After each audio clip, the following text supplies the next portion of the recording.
Hi Year 3, I'm back with chapter 3 for you today. I hope you're all okay and I hope that you've been out enjoying the sunshine because it's been really hot today. We've just been down to Stencliff this evening actually in the water to cool the boys off.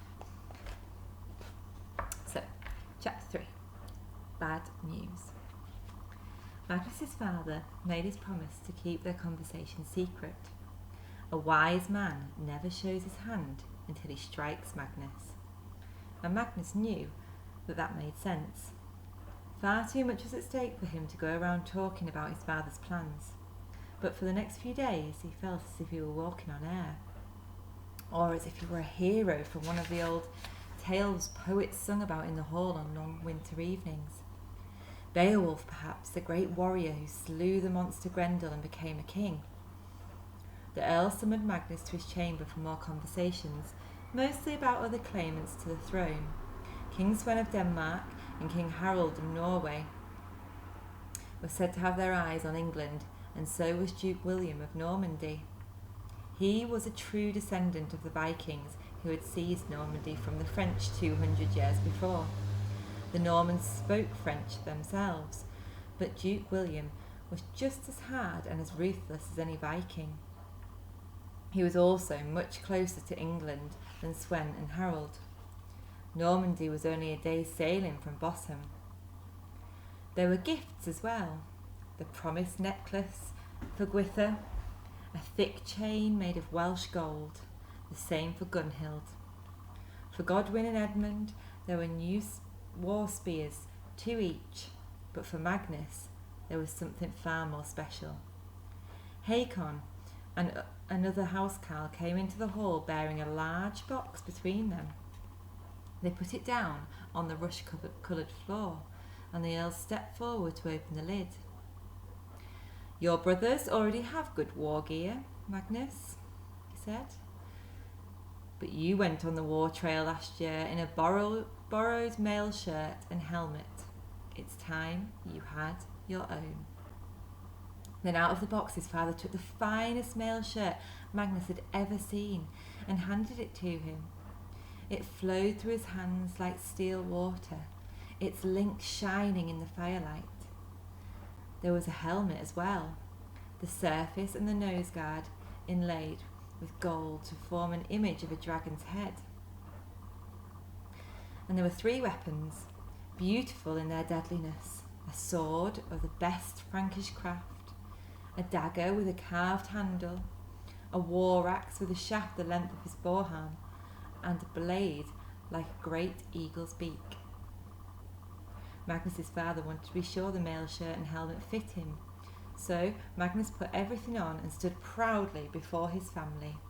His sisters squealed their approval, and his mother smiled and said he looked wonderful, although there was sadness in her face. But his brothers said nothing.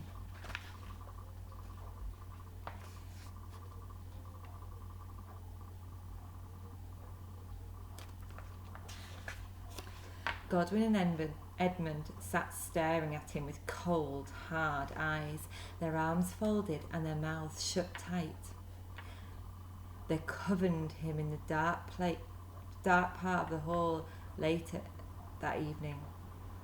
Godwin shoved him in the chest, pushing him back against the wall, the logs hard against his spine. "Tell me, little brother, why are you so special all of a sudden?" said Godwin, his eyes full of anger now. "And why is it that your gifts from father are much better than ours? They're fit for a prince, but we only get given a couple of spears each." "And why are you spending so much time with father?" said Edmund. He shoved Magnus in the chest too and stood so close Magnus could feel his breath on his cheek, smell the meat Edmund had eaten earlier. "People might think that you're being put ahead of us, and that wouldn't be right, would it now?" Edmund went on. "We're older than you, which means that we should come before you in everything." Magnus very nearly told them the truth. He liked his brothers, and they usually got on well. Of course they bickered and lost their tempers with each other, as brothers do.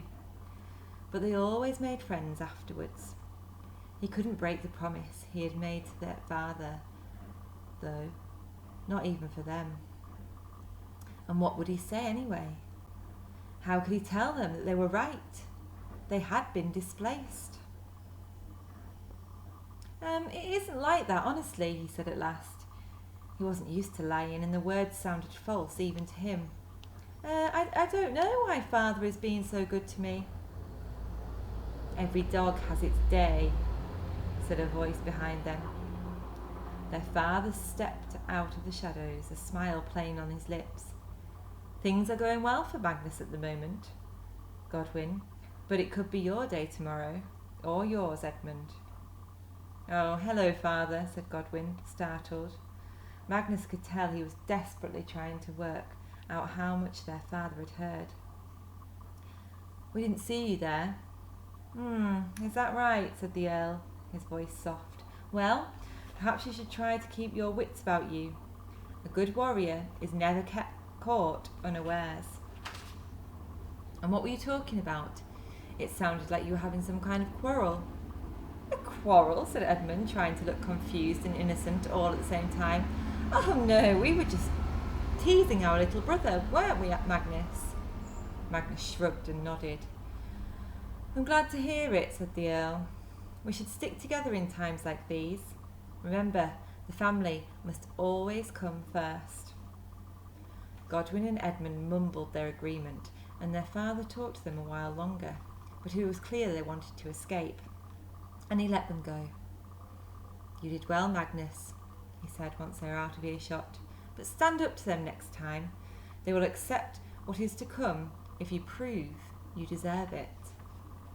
Yes, Father, said Magnus, wondering if he could ever be that strong. The next morning a rider came with letters from the Earl, and that afternoon Magnus was summoned once more. His father sat brooding over the same map. How would you like to go and see your uncle Tostig, Magnus, he said, looking up. Oh, I'd like that very much, Father, Magnus smiled. Tostig was his favourite uncle, and he knew Tostig liked him too. At the age of 7, Magnus had been sent to live with Tostig as his father's son for a year, as this was custom in noble families. Oh, good, said Father. Although this won't be just a family visit, I have an important task in mind for you. Tell me what you know about Northumbria. Magnus stopped smiling and sat up straight. I know that King Edward made Uncle Tostig the Earl of Northumbria a few years ago, and that he rules from the city of York, or Jorvik, as the Vikings called it. They ruled there for a long time.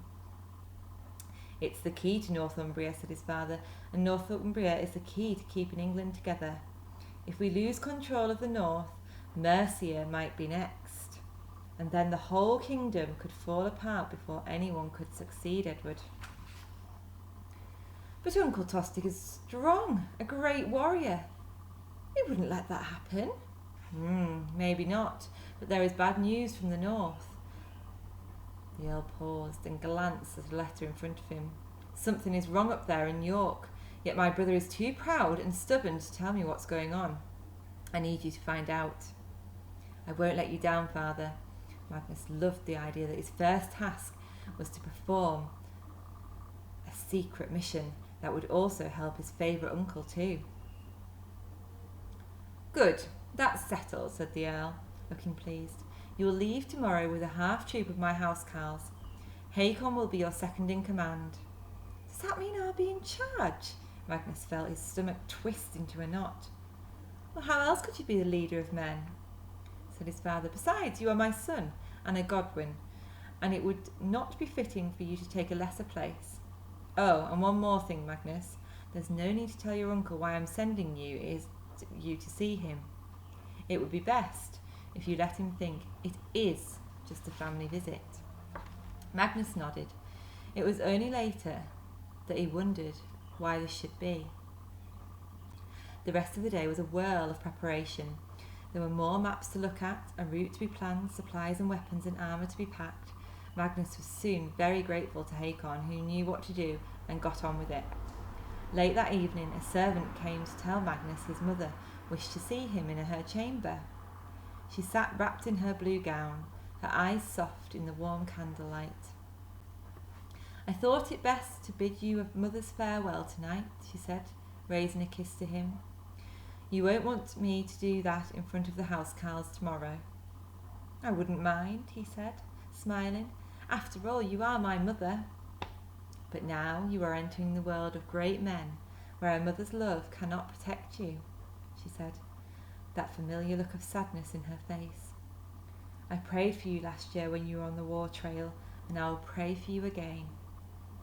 I have some words of advice for you too. Be careful, Magnus. Things are not always what they seem.